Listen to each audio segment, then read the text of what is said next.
Even if you feel like you have not made the right decision, that is the whole part of the learning process. Learning to trust your gut, learning to build a sense of self. Hello, lovely. You are listening to the Love Life with Court show, and as always, I'm your host, Courtney. If this is your first time tuning into the pod, well, welcome to the family, and if not, here's a warm welcome back. Without further ado, let's get started on today's episode. Hello, love. I hope you're having the most amazing day. It is Friday morning. It is raining outside. I am feeling the snuggly, want to stay in bed all day kind of vibes, but I have a lot of stuff to get done and a lot of things that I've been working on that I have maybe been postponing a little bit, procrastinating with. So you know what? I was like, let's start with an episode, get me inspired. And today's topic really resonates with why people may procrastinate, why people may self-sabotage, and that is the constant need for validation. Seeking validation is obviously an innate human tendency, as we often crave like attention and recognition from others to validate our own worth and identity, and even more than that, to validate maybe decisions that we're making if we're unsure about stuff, especially if you are someone that is quite indecisive and has difficulties with making their own decisions. However, the most common form of this is seeking external validation. So where you may frequently depend on the support and encouragement of friends and family. So like I said, where you have troubles making your own decisions, believing in yourself. So you often rely on those that you love and those that love you to really make the decisions for you and validate whatever you're trying to do. For today's episode, I'm going to share with you the root cause of seeking validations, reasons it can be harmful to our success and accomplishments in life, especially long term, and the cycle of seeking validation and how to stop it, starting with the root causes of seeking validation. So like almost everything, seeking validation is obviously a psychological response that is significantly influenced by our childhood. From early childhood, individuals are often taught that their worth is linked to the approval of others. So really reliant on, mom and dad and parental figures to get that approval from, feel good about themselves and so forth. And if you yourself were not provided a healthy amount of validation or support in childhood, the consequences are that you assume that you're never doing enough. And this can be portrayed in adulthood in many different ways. And additionally, it can significantly affect your self-esteem in the long run. Likewise, it can make you feel like your thoughts, your emotions, and feelings are not heard or seen, which stems from being ignored as a child or unseen, or just feeling like you had very judgmental parental influences while you were growing up. When it comes to not receiving enough validation as a child, especially validation from your parental figures, there are typically 3 common outcomes that I'm going to kind of connect with a persona so can really help you understand and relate to maybe which outcome you're at in your life.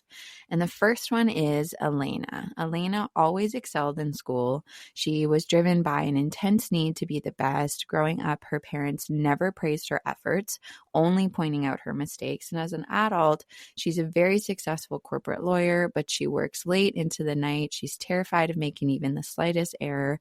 And despite her achievement, she feels empty. Her self-worth is tied to external validation, and every mistake feels like a failure, like she's doomed. And she fears that if she ever stops striving, she'll be seen as inadequate. And this stems from perfectionism and the overall fear of failure. Now with Mark grew up in a household where his opinions were dismissed and his needs were rarely acknowledged. And now in his 30s, he's known as a guy who never says no, whether it's staying late at work or helping friends move for the 5th time this year. Mark is always there even when he's exhausted, and deep down, he resents the people around him. But the fear of rejection keeps him locked in a cycle of people pleasing. He's lost touch with who he is and what he really wants, and essentially feeling trapped in a life that doesn't belong to him. And this response is people-pleasing behavior. Now with Lena, Lena is a talented graphic designer with a portfolio full of impressive work. However, no matter how much praise she receives, she's plagued by a deep-seated belief that she's not good enough. And growing up, her parents were emotionally distanced, never really acknowledging her achievement. As an adult, Lena constantly worries that her clients will discover she's not as talented as they think, and every compliment feels like a lie, and she's always waiting for the day when her so-called luck runs out. And despite her success, Lena is paralyzed by self-doubt and unable to enjoy the fruits of her labor. And this response is chronic insecurity and imposter syndrome. With Elena, we look at her story where she excelled in school. She was driven by an intense need to be the best. Growing up, her parents never really praised her efforts, was constantly pointing out her mistakes. And with this constant pointing out of mistakes, this resulted in the need to overcompensate by working tirelessly to achieve success, but struggle with self-worth. With Mark, where he grew up in a household where his opinions were constantly dismissed, feeling ignored, feeling inadequate all the time, this led to feelings of resentment and a lack of self-identity, so not really knowing who he was and what place he had in the world.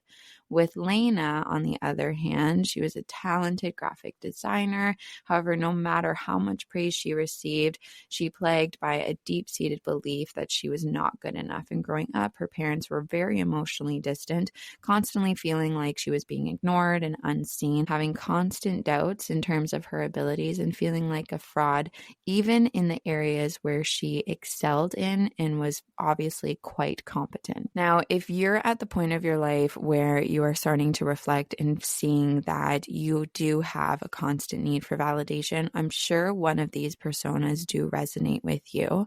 But either way, no matter what it is, this all falls into a cycle. And the first one is insecurity and self-doubt. So this is where you may feel insecure and uncertain about your worth, leading to a need for external validation to feel valued. The next part of the cycle is validation-seeking behavior. So to alleviate this insecurity, no matter where it's stemming from, you seek approval from others through actions like overachieving and people-pleasing and seeking constant reassurance.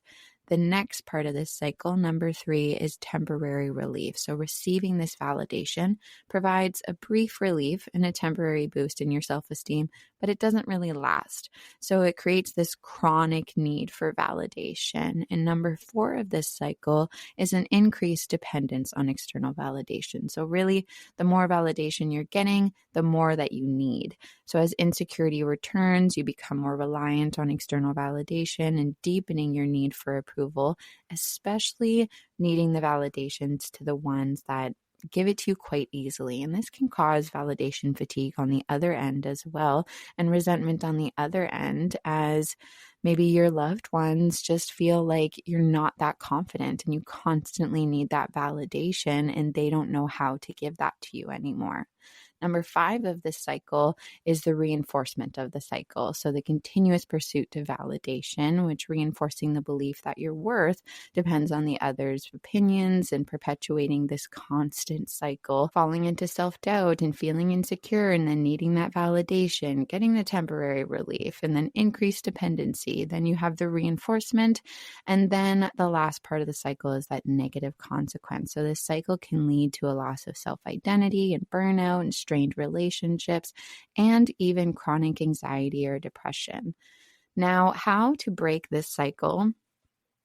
When I was learning about people pleasing and validation seeking, there was one simple sentence that completely shifted my perspective on seeking validation, and it's this: what you are seeking from others, you are actually seeking from yourself. Anytime that you feel the need to be validated by others, maybe you want to make a plunge into a new business. Maybe you're trying to make a decision in terms of relationships. Maybe you're just feeling indecisive on what you want to eat. Like that simple. What should I get? Can you help me pick something out? What if I don't like it? This constant need for validation from others. And even the simple response is, oh, you're really going to enjoy that. Try this one. Whatever it is, it could be as small as getting help with food and getting that validation of you're making the right decision, or big decisions like falling into a new business or quitting your 9 to 5, getting into a new relationship, leaving an existing relationship. Whatever it is, whatever you are seeking from others, you are actually seeking from yourself. So where this all begins is not the external, but the internal. Anytime that you need validation, that you feel the need to be validated by someone else, it's time to work on how you can do that for yourself. And the best place to start is working on building your understanding that anything you need from someone else to validate you can be validated by yourself. So if you need proof, if you need to look at your past work and the decisions that you made by yourself, possibly you have not even made a decision by yourself. And now it's time for trial and error. Words of affirmations can be such a significant part of this process. If you feel like the words of affirmations, like saying things like, I trust myself, I know I'm making the right decisions, I follow my intuition, anything that I do to the best of my ability. Really, whatever it is, if you need to lie to yourself, that's really the whole point of words of affirmations. The more you begin to introduce it to your mind, the more that you begin to try to believe it, you begin to know it. So working on building your understanding that anything you need someone else to validate can be validated by yourself is the place to start. And then once you've begun to have more security in your decisions, making decisions by yourself, even maybe failing the first few times, even though there's no such thing as failing, it's just trying again and learning from that experience. Even if you feel like you have not made the right decision, that is the whole part of the learning process. Learning to trust your gut, learning to rely on your intuition, learning to build a sense of self. Because at the end of the day, do you want to live for others or do you want to live for you?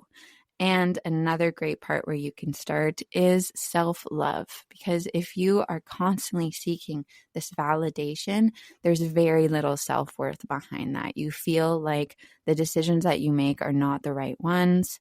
The accomplishments that you have made do not align with you. So it's time to figure out what identity you want to identify with and how you want to love yourself, how you want to believe in yourself. If you don't really know where to start with your self-love journey, I have a 10-day self-love project ebook that is completely free that I will put in the show notes below, as well as 4 episodes so far. So 4 days of self-love that you can go and check out to start your self-love journey. That's today's episode. I love you all so very much. And I'll leave you with this, a friendly reminder to not only be kind to others, but also to your beautiful, amazing self.